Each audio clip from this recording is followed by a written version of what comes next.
conservative jurisprudence in America, but Scalia has been gone for close to a year now, and now the president has chosen Neil Gorsuch to carry on his legacy. Can he be counted upon to do that? Joining us now with his thoughts is former New Jersey Superior Court Judge, Fox News senior legal contributor, and our friend, Judge Andrew Napolitano. Judge, it's great to see you. What do you make of this?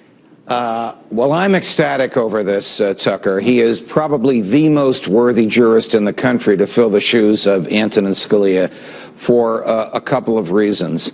One is a healthy skepticism about the ability of the government to regulate the economy and to regulate our personal lives. I'm so sorry that your prior guest really didn't know what she was talking about. She should welcome somebody like Neil Gorsuch because he interpreted the First Amendment to mean what it says. Congress shall make no law interfering with the free exercise of religion, whether it's a mom and pop operation or a corporation or a bigger corporation. You were exactly right. The government can't force you to give a benefit to your employee when the giving of that benefit violates your religious beliefs and when the employee can get the benefit elsewhere. And the Supreme Court upheld that decision of Judge Gorsuch. So that's the small picture that I'm happy about. The big picture is Judge Gorsuch, as you know, Tucker, you and I have talked about this, embraces the idea of originalism, which simply means the meaning of the Constitution was fixed at the time it was ratified, and it's only been changed each time it was amended 27 times. And if it's going to be changed again, the states have to amend it. The court can't amend it. So it's not what Justice Ginsburg thinks it is, a living, breathing document that changes when the politicians need the change. What's interesting is that originalists tend to take a pretty dim view of executive orders because the Constitution, of course, specifies that the Congress makes the laws, not the executive. And I wonder, since the last several presidents have relied pretty heavily on them, including this one, if there are implications in that. Well, there would be implications in that if the executive orders are tantamount to making the law. For example, when Barack Obama issued a series of executive orders, there's actually 24 of them, affecting immigration, a trial judge in Texas ruled this is not the president telling the Department of Homeland Security how to enforce the law. This is the president changing a law in a way that the Congress specifically rejected. That's right. That was upheld by the United States Court of Appeals for the Fifth Circuit in New Orleans, and then the Supreme Court split on it in a 4-4 tie, which basically upheld what the Fifth Circuit said. What President Trump is doing so far not only is everything that he promised he would be doing, but within the contours of the law, telling the people who work for him in the executive branch how he wants them to exercise their discretion. Interesting. So I should just say to our viewers, I know that you've met with the president a couple of times recently. You probably talked about this. I know there are also people in the administration who wanted to pick you. So you have a pretty good advantage on this. What do you think this new justice, if confirmed, will make of some of the cases, the key cases coming before the court in the next year or so? Okay, there are some very interesting cases coming before the court. And Tucker, they are coming in April.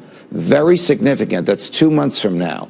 If Chuck Schumer can delay this nomination confirmation until May or June, he will deny Judge Gorsuch's fingerprints on these cases, and they're profound. One, can the Department of Education force every school in the land that accepts federal funds, which is literally every school, to reconstruct their bathrooms for transgendered students?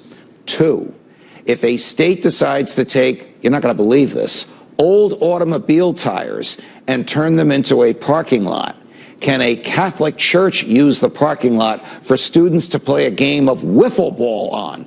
In the court below, it said, no, that violates the First Amendment. It's a conspicuous aid to religion.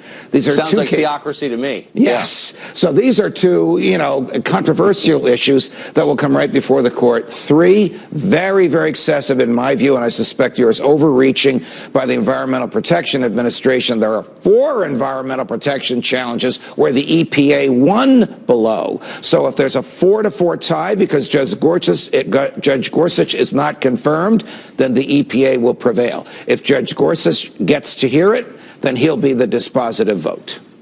And you think on all of those decisions, it's pretty clear, I think, what the sort of traditional conservative view would be, that he would rule on that side.